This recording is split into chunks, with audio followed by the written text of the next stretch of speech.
তড়িৎ প্রবাহ ও ওহমের সূত্রের একটা পোর্শন আজকে আমরা পড়ব।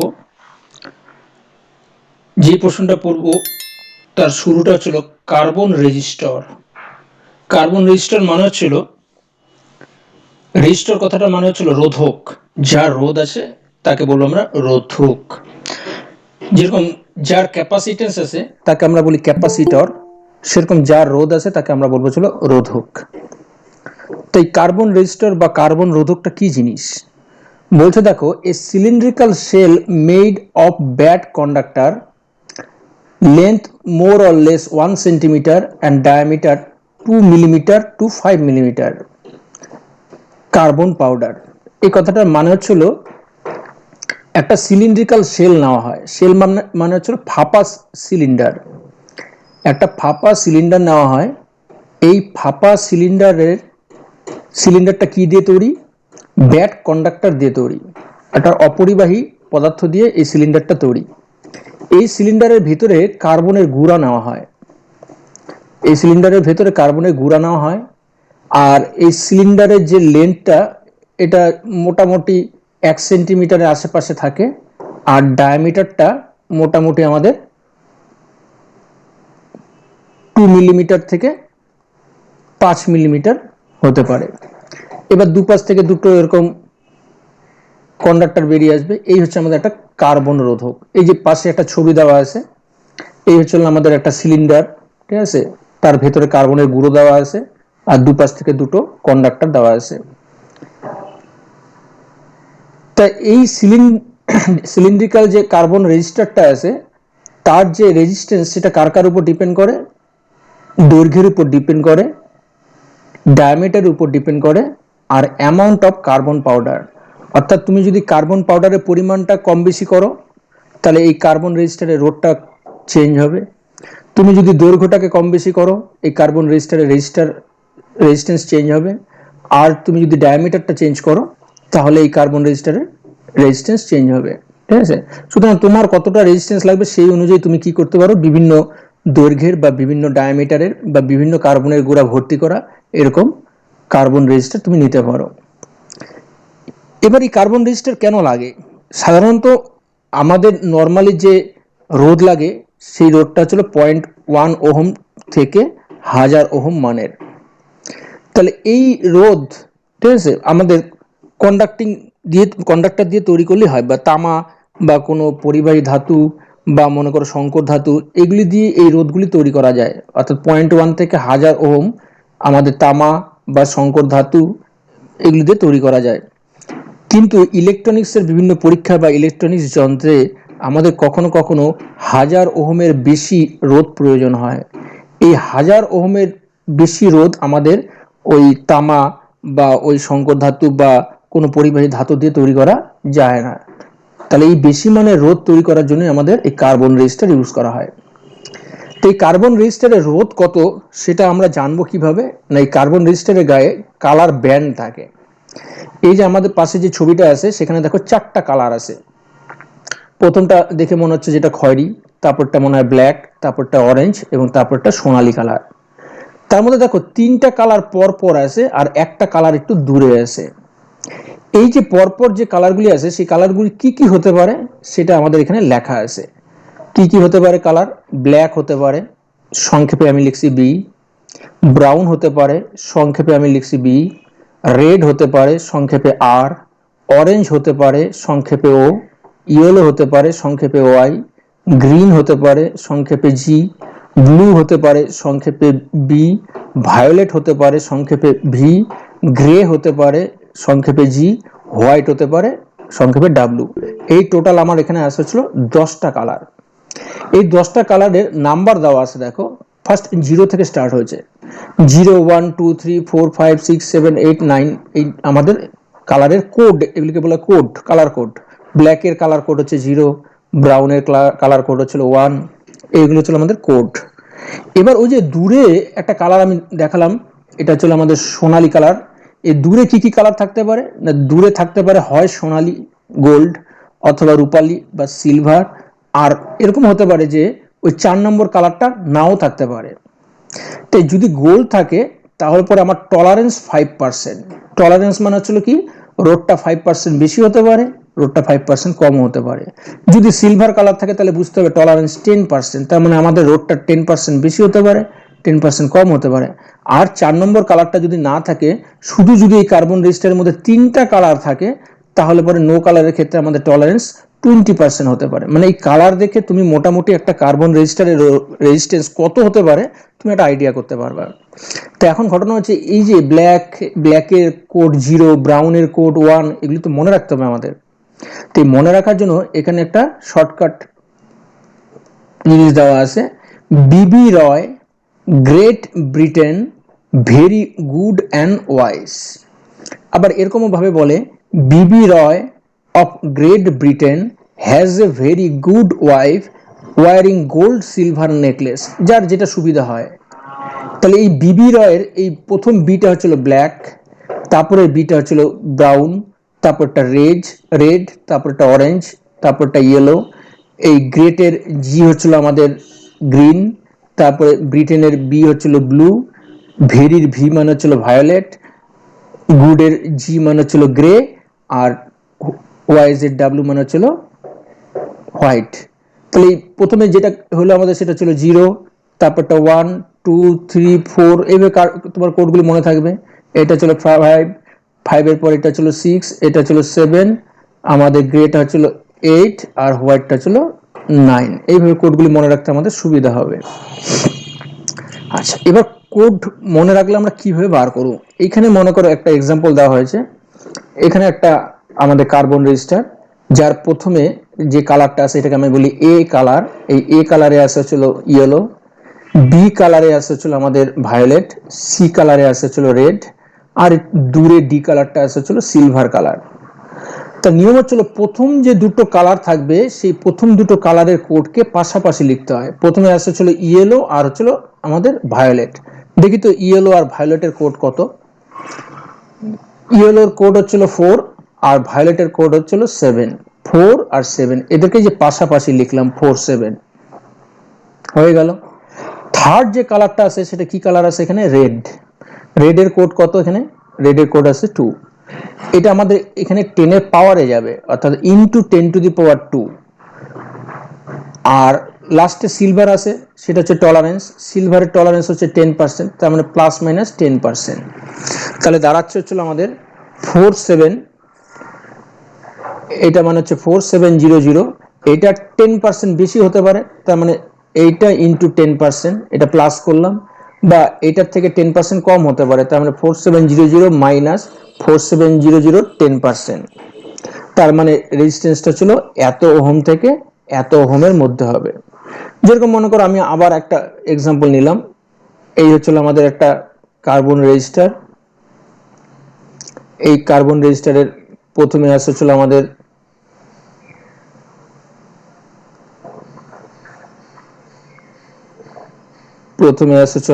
গ্রিন কালার, তারপরে আসছিল আমাদের ব্লু কালার, গ্রিনের পর আসছিল ব্লু, আর তারপরে হচ্ছে আমাদের আসছিল রেড। গ্রিন, ব্লু আর রেড, আর লাস্টে কোনো আর কালার দেইনি আমি, 3টা কালারই দিলাম। তাহলে প্রথম দুটো কালারের কোড পাশাপাশি লিখতে হয়, তার মানে গ্রিন আর ব্লুর কোড পাশাপাশি লিখতে হবে। দেখি তো গ্রিন আর ব্লুর কোড কত কত আছে।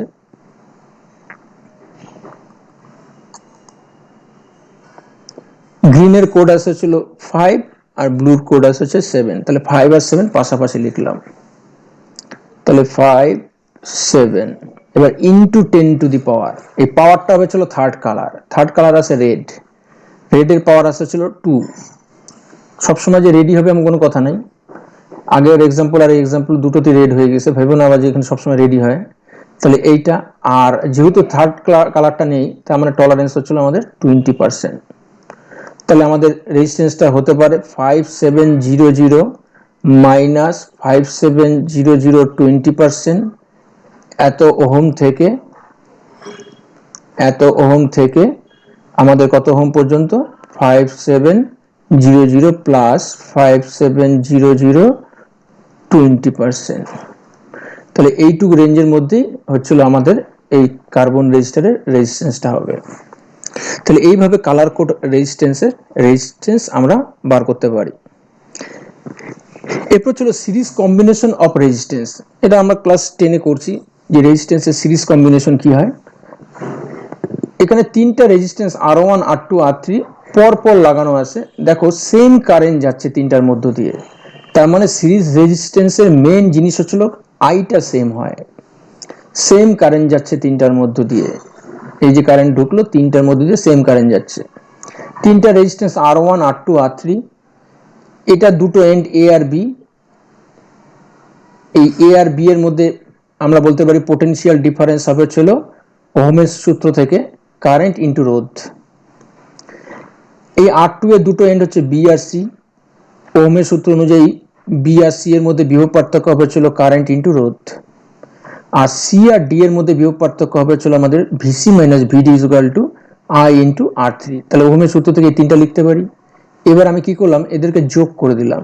যোগ করলে পরে ভিবি কাটে, ভিসি কাটে, তাহলে VM minus VD equal to আইটা কমন নিলে পরে এই ফর্মটা আসে। এটা চলে 1 নম্বর সমীকরণ। এবার আমি এই তিনটা রোধের বদলে আমি একটা রোধ নিলাম, অর্থাৎ এ আর ডি এর মাঝখানে তিনটা রোধ না নিয়ে একটা রোধ নিলাম, যার রোধ হচ্ছে আর। ওই তিনটার মধ্য দিয়ে যেই কারেন্টটা যাচ্ছিল ওর একার মধ্য দিয়ে সেই কারেন্টটাই যাচ্ছে। তাহলে আমরা বলতে পারি কি যে ভিএ মাইনাস ভিডি, এই যে এ বিন্দু আর এই ডি বিন্দুর মধ্যে বিভব পার্থক্য VA minus VD equal to current into রোধ, অর্থাৎ এই হচ্ছে রোধ আর এর মধ্যে দিয়ে কারেন্ট যাচ্ছে আই। তাহলে দেখো VA minus VD equal to I R1 plus R2 plus R3, এটা 1 নম্বর সমীকরণে পেলাম। আর 2 নম্বরের সমীকরণে পেলাম আমরা ভিএ মাইনাস ভিডি হচ্ছিল আই আর। তাহলে এই 1 আর 2 যদি কম্পেয়ার করি তাহলে আমি বলতে পারি I R equal to I R1 plus R2 plus R3। I cancel হয়ে গেল, তাহলে আমি বলতে পারি R equal to R1 plus R2 plus R3। এই হচ্ছিল আমাদের সিরিজ কম্বিনেশনে তুল্য রোধ বার করার ফর্মুলা। এবার সিরিজ কম্বিনেশনে কতগুলো জিনিস আমাদের মনে রাখতে হবে। সিরিজ কম্বিনেশনে সবসময় প্রত্যেকটা রোধের মধ্যে দিয়ে কারেন্ট সেম যাবে। সিরিজ কম্বিনেশনে আমাদের কি হবে, এই যদি মনে করো তোমার তিনটা রোধ হয়, এই রোধের দুই প্রান্তে বিভব পার্থক্য V1, এই দুই রোধের দুই প্রান্তে বিভব পার্থক্য V2, আর এই রোধের দুই প্রান্তে বিভব পার্থক্য V3 হলে মোট বিভব হবে হচ্ছিল আমাদের এই তিনটার যোগফল।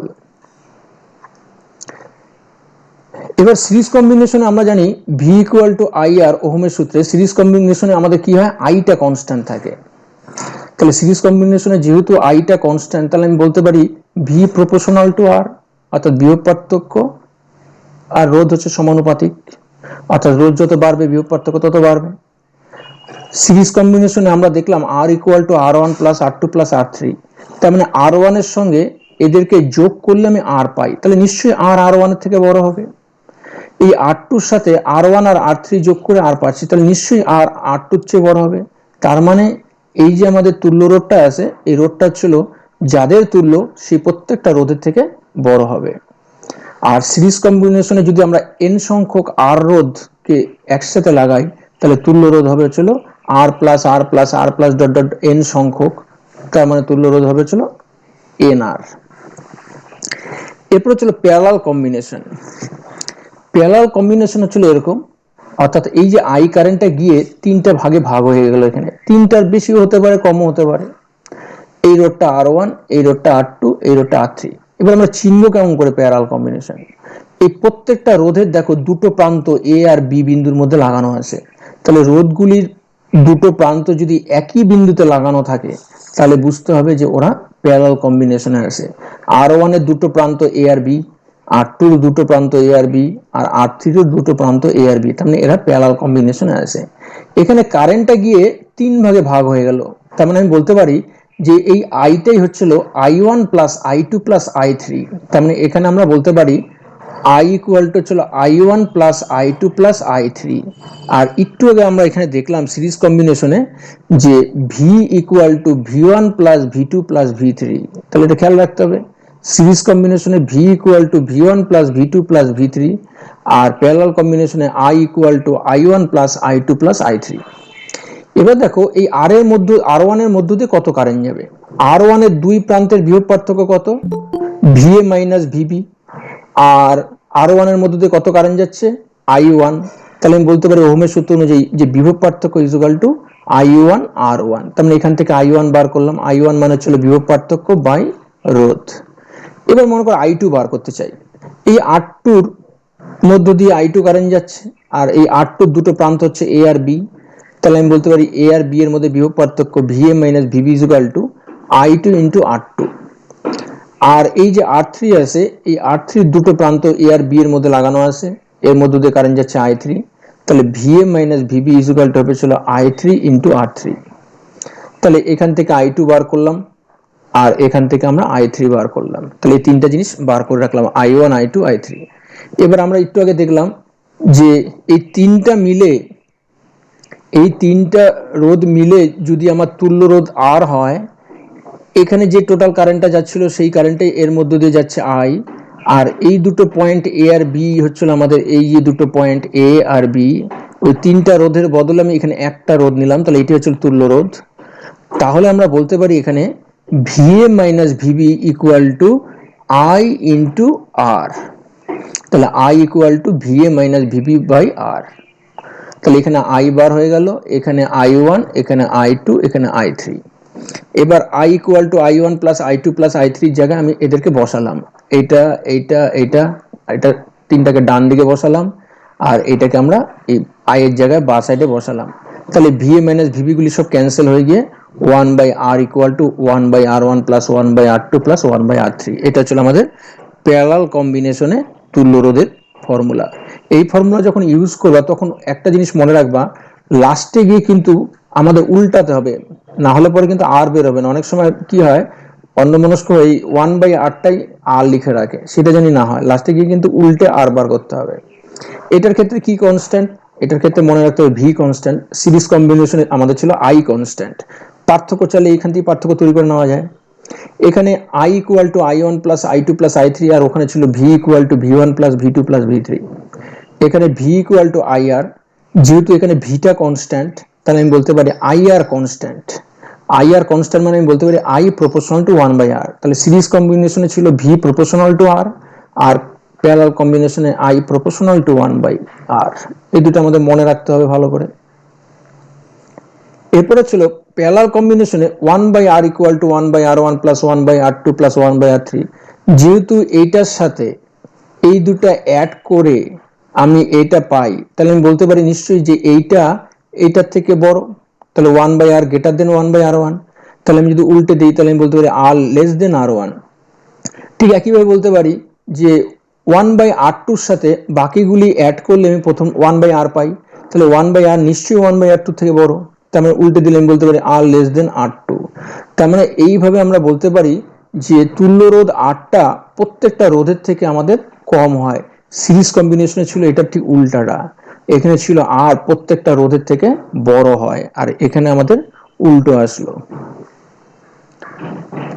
এবার মনে করো এন সংখ্যক সমান রোধ প্যারালালে আছে, তাহলে তুল্য রোধ কত হবে, one by R dash equal to one by R plus one by R plus one by R plus dot dot dot dot N সংখ্যক।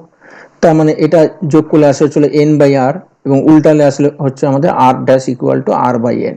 তার মানে সমান সংখ্যক রোধ যদি প্যারালাল কম্বিনেশনে থাকে, তাহলে তুল্য রোধ বার করার ফর্মুলা হচ্ছিল আর বাই এন। যেরকম মনে করো এখানে একটা রোধ আছে 5,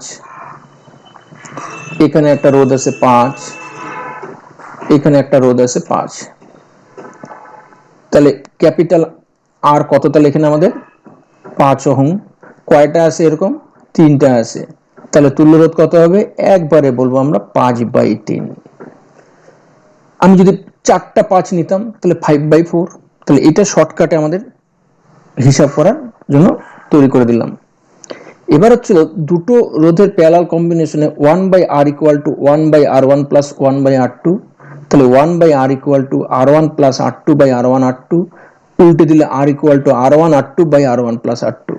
তার মানে দুটো রোধ যদি প্যারালালে থাকে তাহলে তুল্য রোধ বার করার জন্য ডাইরেক্ট এই ফর্মুলাটা অ্যাপ্লাই করবো, আর ওই বাচ্চাদের মতন 1/r equal to 1/r1 plus 1/r2 করার দরকার নেই, একবারে r equal to r1r2/r1 plus r2।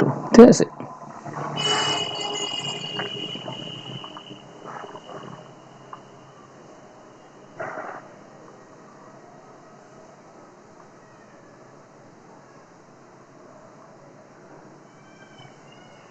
এরপর হচ্ছিল দেখো লস্ট ভোল্ট, বাংলা এটাকে বলা হয় নষ্ট ভোল্ট।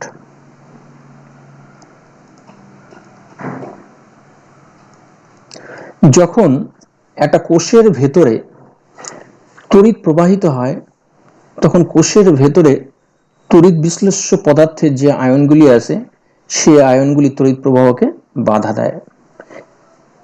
কোষের অভ্যন্তরে তড়িৎ প্রবাহকে বাধা দেওয়াটাকেই আমরা বলি হচ্ছিল অভ্যন্তরীণ রোধ, অর্থাৎ এটাকে আমরা বলি কোষের অভ্যন্তরীণ রোধ, ইন্টারনাল রেজিস্ট্যান্স। এটাকে আমরা সাধারণত স্মল আর দ্বারা ডিনোট করি।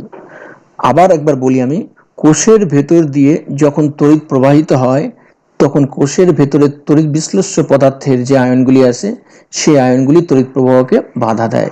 এই বাধাটাকে আমরা বলি হচ্ছিল অভ্যন্তরীণ রোধ, এটাকে আমরা স্মল আর দ্বারা প্রকাশ করি। যখন কোনো নিউমেরিক্যাল করতে গিয়ে অভ্যন্তরীণ রোধের কথা বলবে তখন আমরা নিব, আর যদি না বলে তাহলে চিন্তা ভাবনা করে নিব। যদি দেখি যে অভ্যন্তরীণ রোধ নিলে আমাদের প্রবলেম হচ্ছে, সলভ করা যাচ্ছে না, তাহলে নিব না। কারণ অনেক সময় বলে দেয় ওরা নগণ্য অভ্যন্তরীণ রোধ, তাহলে তো নিবই না। অনেক সময় বলে না, তখন আমরা কি করব সেটা তোমাকে বুঝে নিতে হবে যে অভ্যন্তরীণ রোধ নিলে আমার প্রবলেমটা কি সলভ করতে পারবো, সেই জিনিসটা চিন্তা করেই তোমাকে নিতে হবে। এবার তোমাকে আমি কি করলাম, একটা সার্কিট দিলাম। এখানে দেখো একটা রোধ আছে যার রোধের মানটা ছিল ক্যাপিটাল আর, এটা দুই প্রান্তে বিভব পার্থক্য ছিল ভি, এটাকে আমরা বলেছিল প্রান্তীয় বিভব কোষের। এই কোষটার তড়িৎচালক বলটা ছিল ই, আর এই কোষের অভ্যন্তরীণ রোধ ছিল আর। দেখো এই আই কারেন্ট এই ক্যাপিটাল আর এর মধ্য দিয়ে যাচ্ছে এবং ওই সেম কারেন্টটাই কোষের ভেতরে স্মল আর এর মধ্য দিয়ে যাচ্ছে। তার মানে ক্যাপিটাল আর আর স্মল আর এদের মধ্য দিয়ে সেম কারেন্ট যাচ্ছে। এই স্মল আরটা কোথায় আছে না কোষের অভ্যন্তরে আছে। তাহলে যেহেতু ক্যাপিটাল আর স্মল আর এর মধ্যে সেম কারেন্ট যাচ্ছে তার মানে এরা সিরিজ কম্বিনেশনে আছে এবং তুল্য রোধ হবে ছিল capital R plus small r. এবার মনে রাখবো কারেন্ট কিভাবে বার করতে হয়, তড়িৎচালক বলকে মোট রোধ দিয়ে ভাগ করলে আমরা কারেন্ট পাই। তাহলে I equal to small e by capital R plus small r. তাহলে বজ্র গুণন করলে আমরা বলতে পারি small e equal to I capital R plus I small r. এই আই ক্যাপিটাল আর মানে কি, এই আই ক্যাপিটাল আর মানে হচ্ছে ওহমের সূত্র অনুযায়ী এই যে আমাদের বহির্বর্তনী যে রোধটা আছে সেই রোধের দুই প্রান্তের বিভব পার্থক্য বা এটি প্রান্তীয় বিভব, ইংরেজিতে বলি আমরা এটাকে টার্মিনাল পোটেনশিয়াল ডিফারেন্স। তাহলে এই আই আর এর জায়গায় আমি ভি লিখলাম, তাহলে V equal to U e minus I r. এই যে আই ইন্টু আর আছে স্মল আর আছে, এইটাকে ই এর থেকে মাইনাস করলে ভি পাওয়া যায়, অর্থাৎ তড়িৎচালক বল থেকে আমরা যদি আই আর এটা বিয়োগ করি তাহলে আমি বিভব পার্থক্য পাই। তাহলে আমরা বলতে পারি তড়িৎচালক বলের মানটা বিভব পার্থক্যের চেয়ে বেশি, কারণ তড়িৎচালক বলের থেকে সামথিং মাইনাস করলে আমরা বিভব পার্থক্য পাই। তাহলে এই জন্য তড়িৎচালক বল আর বিভব পার্থক্যের যে পার্থক্যটা পড়ো তোমরা, তাতে বলা থাকে বিভব পার্থক্যের মান তড়িৎচালক বল অপেক্ষা কম আর তড়িৎচালক বলের মান বিভব পার্থক্য অপেক্ষা বেশি। এই যে আই আর আছে সেটা কি জিনিস না, এটা যদি আমি একটা কোষ ধরি, এই কোষের ভেতরে যে অভ্যন্তরীণ রোধটা আছে সেটা যদি স্মল আর হয় আর এটার মধ্যে দিয়ে যে কারেন্টটা যাচ্ছে সেটা যদি আই হয়, তাহলে এই আই ইন্টু স্মল আরটা ছিল কোষের ভেতরের বিভব পার্থক্য। এটাকেই আমরা বলছি অভ্যন্তরীণ বিভব পতন বা নষ্ট বল। এটা আমরা বাইরে পাই না, এই জন্য এটাকে নষ্ট বলছি। তাহলে তড়িৎচালক বল থেকে ভেতরে যে আমাদের কোষের ভেতরে যে তোমার অভ্যন্তরীণ বিভব পতনটা হচ্ছে সেটা মাইনাস করলে আমি বহির্বর্তনী বিভব পার্থক্যটা বের করতে পারি। তাহলে এই আই আরটা হচ্ছে আমাদের লস্ট ভোল্ট বা নষ্ট ভোল্ট।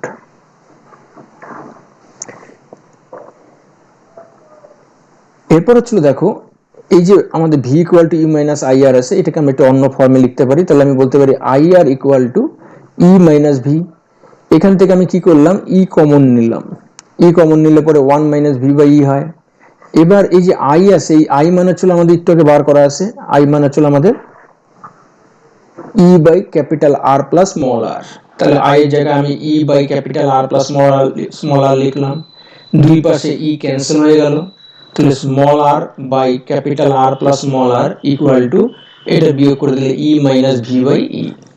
এবার দুই পাশে আমরা উল্টে দিলাম, তাহলে capital R plus small r by R equal to এটা উপরে উঠে গেল ই আর ওটা নিচে নেমে গেল ই মাইনাস ভি। এবার এটাকে ডিভাইড করে দিলাম, তাহলে capital R by small R plus এই আর কে আর স্মল আর দিয়ে ডিভাইড করলে 1, এটা যা আছে তাই থাকলো। এবার 1টাকে আমরা ডান দিকে নিয়ে গেলাম, তাহলে capital R by small r equal to এই দুটোকে বিয়োগ করে দিলাম, বিয়োগ করলে ই আর ই ক্যান্সেল হয়ে গেল, তাহলে এইটুকু থাকলো। এবার আবার আমরা উল্টে দেবো দুই পাশে, তাহলে হয়ে যাবে small r by capital R, আর এদিকে হয়ে যাবে e minus V by V. এবার ভি দিয়ে ডিভাইড করে দিই, ভি দিয়ে ডিভাইড করলে ই বাই ভি, আর এই ভি কে ভি দিয়ে ডিভাইড করলে 1 হয়। তাহলে স্মল আর বার করার জন্য এখানে আরেকটা ফর্মুলা তৈরি করে দেওয়া হলো, এটা অঙ্ক করতে গিয়ে লাগে। এখানে একটা জিনিস মনে রাখতে হবে, যখন কোষ আমাদের কারেন্ট দেয় সেটাকে বলি আমরা ডিসচার্জ, আর যখন কোষের ভেতর দিয়ে কারেন্ট যায় তখন কোষটা চার্জ হয়। এটা হচ্ছে আমাদের চার্জ, আর এটাকে বলবো আমরা ডিসচার্জ। অর্থাৎ যখন আমরা একটা ইনভার্টার থেকে কারেন্ট পাই, তখন ব্যাটারিটা ডিসচার্জ করে, আর যখন আমরা ইনভার্টারকে চার্জ করি তখন কারেন্টটা ব্যাটারির ভেতর দিয়ে যায়, এটাকে আমরা বলি চার্জিং। তো যখন ডিসচার্জ হয় তখন আমরা এই ফর্মুলাটা কাজ করে, অর্থাৎ প্রান্তীয় বিভব পার্থক্য equal to E minus IR. কিন্তু মনে রাখতে হবে যখন চার্জ হবে তখন আমাদের বাইরের বিভবটা বেশি হবে, বাইরের বিভবটা হবে চলো ই প্লাস আইআর।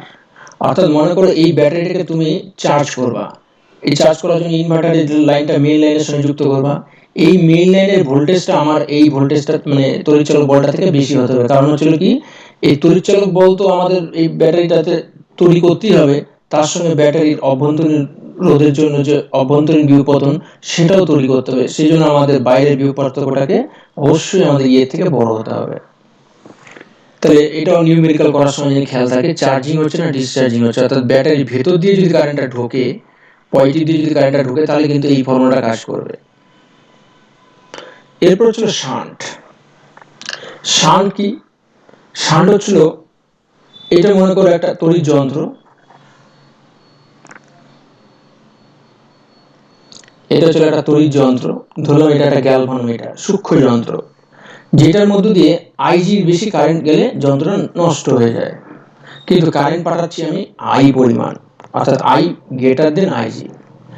তাহলে তোমার এই যন্ত্রটা সহ্য করতে পারে আইজি কারেন্ট, কিন্তু যন্ত্রের মধ্যে পাঠাচ্ছ হচ্ছিল আই কারেন্ট, তো যন্ত্রটা নষ্ট হয়ে যাবে।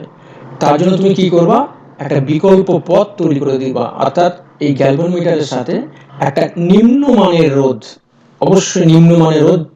কেন নিম্নমানের রোধ? যাতে বেশিরভাগ কারেন্টটাই আমাদের এই এস এর মধ্য দিয়ে যেতে পারে। নিম্নমানের রোধ যদি আমি গ্যালভানোমিটারের সাথে সমান্তরালে লাগাই তাহলে পরে কি হবে, ম্যাক্সিমাম কারেন্টটা আমাদের এইটার মধ্য দিয়ে যাবে, কারণ যেহেতু এটা রোধ নিম্ন, এই গ্যালভানোমিটারের মধ্য দিয়ে কম কারেন্ট যাবে এবং গ্যালভানোমিটারটা আমাদের সেফ থাকবে। তাহলে শান্ট কাকে বলবো আমরা?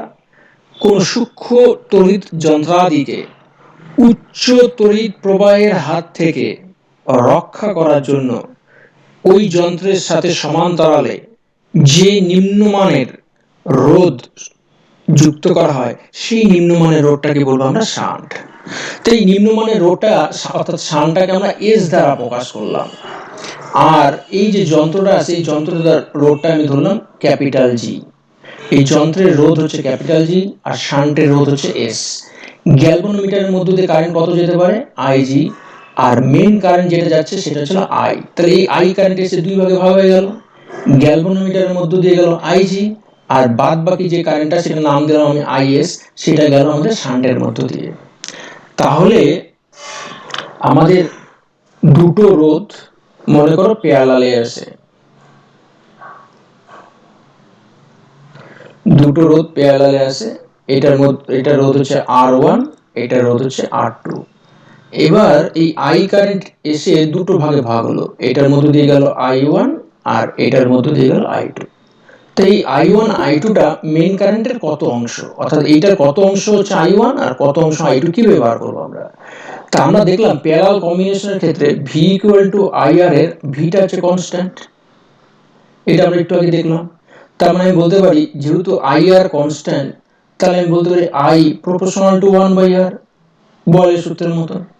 তাহলে আমি বলতে পারি যে I1 proportion is to I2 is equal to R2 is to R1। যেহেতু ব্যস্তানুপাতিক তার জন্য এখানে কি হচ্ছে, এখানে I1 আছে আর এখানে R2 আছে, এখানে I2 আছে এখানে R1 আছে। তাহলে এরকম যখন অনুপাত হবে তখন আমি বলতে পারি কি যে মেইন কারেন্টটা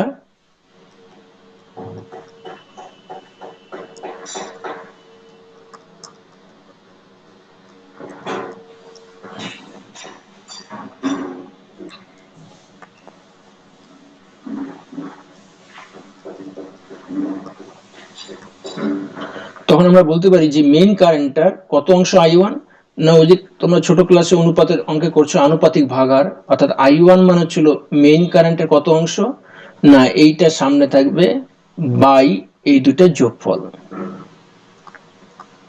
অর্থাৎ মনে রাখবো এখানে যখন I1 হবে এখানে R2 থাকবে, অর্থাৎ এইটার মধ্য দিয়ে যখন কারেন্ট বার করব তখন এই রোডটা উপরে থাকবে, আর I2 ইকুয়াল টু হবে হচ্ছে আমাদের মেইন কারেন্ট ইনটু যখন এইটার মধ্য দিয়ে কারেন্ট যাবে তখন বার করব তখন এইটা উপরে থাকবে, অর্থাৎ R1 মানে এইটা বাই R1 প্লাস R2। তাহলে ঘটনাটা হচ্ছিল আমাদের যখন আমি গ্যালভানোমিটারের মধ্য দিয়ে কারেন্টটা বার করব, যখন আমি গ্যালভানোমিটারের মধ্য দিয়ে কারেন্ট বার করব মানে এই আইজি বার করব তখন এই রোডটা উপরে থাকবে, তার মানে I g is equal to main current I, এসটা উপরে থাকলো আর নিচে এই দুটো রোধের যোগফল জি প্লাস এস। নিশ্চয়ই এটা যদি বুঝে থাকো তাহলে এটাও বুঝবা কেমন করে আসলো। তাহলে এই ফর্মুলাটা থেকে আমি বার করে নিতে পারবো কত মানের শান্ট ব্যবহার করতে হয়। এবার যদি আইএস বার করতাম, এই আইএস কত হবে না, is equal to main current হচ্ছে আই, কত অংশ হবে না, যেহেতু এস এর মধ্য দিয়ে কারেন্ট বার করতে চাচ্ছি তাহলে জিটা উপরে থাকবে বাই জি প্লাস এস। এবার এই গ্যালভানোমিটারের যে কারেন্টটা যাচ্ছে সেটা মনে করো মেইন কারেন্টের 1/n অংশ, তাহলে তুমি এই আইজির জায়গায় I/n বসাতে পারো, দুই পাশে I ক্যান্সেল হয়ে গেল, তাহলে এখান থেকে S ইকুয়াল টু আসবে ছিল G/n-1। তাহলে আমি যদি তোমাকে G দিয়ে দিই 80 ওহম, আর আমি যদি বলি আইজি কারেন্টটা হচ্ছিল I এর 1/5 অংশ, তার মানে n মানে হচ্ছিল 5, তাহলে আমি বলতে পারি শান্টের মানটা কত হবে 80/5 - 1 মানে হচ্ছে 20 ওহম। শর্টকাটে আমরা করতে পারি। আর এই জি আর এস রোডটা আমাদের প্যারালালে আছে, জি আর এস রোডটা প্যারালালে থাকাতে আমরা বলতে পারি যে জি আর এস রোডটা প্যারালালে থাকাতে আমরা বলতে পারি যে তুল্য রোডটা হচ্ছিল আমাদের কত, এই দুটো রোধের প্যারালাল, অর্থাৎ জি ইন্টু এস মানে হচ্ছিল G/n-1 by G plus G divided by n-1 equal to আমাদের G/n। তাহলে এইভাবে আমরা ইকুইভ্যালেন্ট রেজিস্ট্যান্স বার করে নিতে পারি। আচ্ছা, আরেকটা জিনিস আমরা বলে রাখি যে এইভাবে যখন মনে করো একটা ব্যাটারির সাথে অভ্যন্তরীণ রোধ আর একটা বাইরের রোধ যুক্ত করা হয়েছে তখন আমরা দেখলাম যে কারেন্ট আই ইকুয়াল টু হচ্ছিল e by capital R plus small r. তাহলে আমি বলতে পারি এই রোধের দুই প্রান্তে যে বিভব পার্থক্যটা সে V equal to I into capital R, এই আই এর মানটা আমরা এখানে বসিয়ে দিলাম, আমরা এটা পাচ্ছি। এবার যদি capital R very very greater than small r হয় তাহলে কি হবে, আমাদের এই ফর্মুলাটা থেকে আমরা দেখছি যে V equal to e by এই ক্যাপিটাল আরটাকে নিচে নিয়ে চলে যাও, ঠিক আছে, অর্থাৎ e by capital R plus small r by capital আরটাকে নিচে নিয়ে গেলাম, এবার ডিভাইড করে দিই ই বাই এই ক্যাপিটাল আর কে ক্যাপিটাল আর দিয়ে ডিভাইড করলে 1 plus small r by capital R. তো এবার বলছে capital R very very greater than small r, মানে এইটা বড় খুব আর এটা খুব ছোট, তাহলে এই জিনিসটাকে নেগলেক্ট করে দেওয়া যায় টোটালটাকে।